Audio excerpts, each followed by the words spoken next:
Welcome to Whiteboard Wednesdays. Today we are going to talk about how to master difficult workplace conversations, and here is a 4-step framework. So have you ever had to deliver tough feedback or resolve a misunderstanding or even address workplace conflict? Now, often these conversations can be pretty awkward and intimidating, but nonetheless they're pretty essential when it comes to your success at workplace. Now today I'm going to walk you through a step-by-step framework of 4 steps that will help you, enable you to handle these workplace conversations, these difficult conversations with confidence, clarity and empathy. By the end of this session, you'll come out knowing exactly how to navigate through these situations and come out stronger. So let's break it down on the whiteboard. Now, difficult conversations are rather a defining skill set when it comes to both leadership and as well as teamwork. So whether you're giving feedback to a colleague, you're presenting to a client, or even addressing any sort of conflict, this can either make or break those relationships. But with the right tool set, you can create opportunities in these conversations where conflicts are resolved and relationships are strengthened.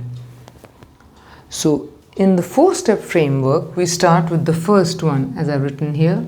It's preparation. Now preparation means before you enter the conversation, you need to do 3 things. Number 1 is to define the issue clearly.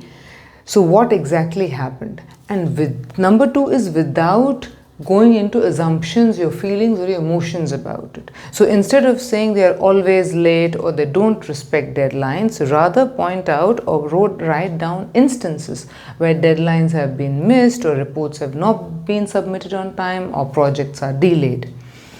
And the third is to know your desired outcome. So again, before you start the conversation, you need to know what do you want to achieve after the conversation. How do you want the other person to know and feel when they get out of this conversation, and what do you want out of this conversation?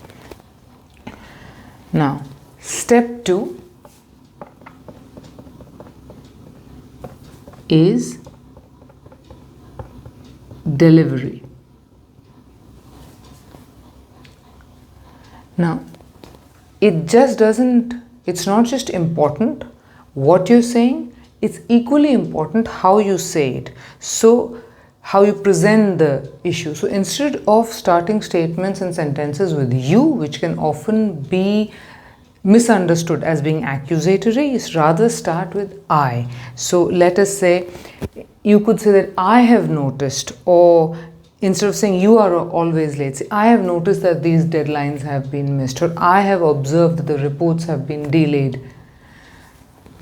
And again, focus on the problem and not the person. So keep a very neutral tone of your voice, keep calm and avoid any kind of emotional language, any kind of inflammatory language, even if the situation is indeed frustrating. Now, step 3 is active listening. Now, listening is the most overlooked part of an important and difficult and annoying conversation, but it is critical. So you need to start with open-ended questions. Can you help me understand what's happening? This will encourage dialogue instead of defensiveness, which is crucial if you want to succeed in this conversation. Also, it's important to paraphrase to show that you actually care and understand their perspective.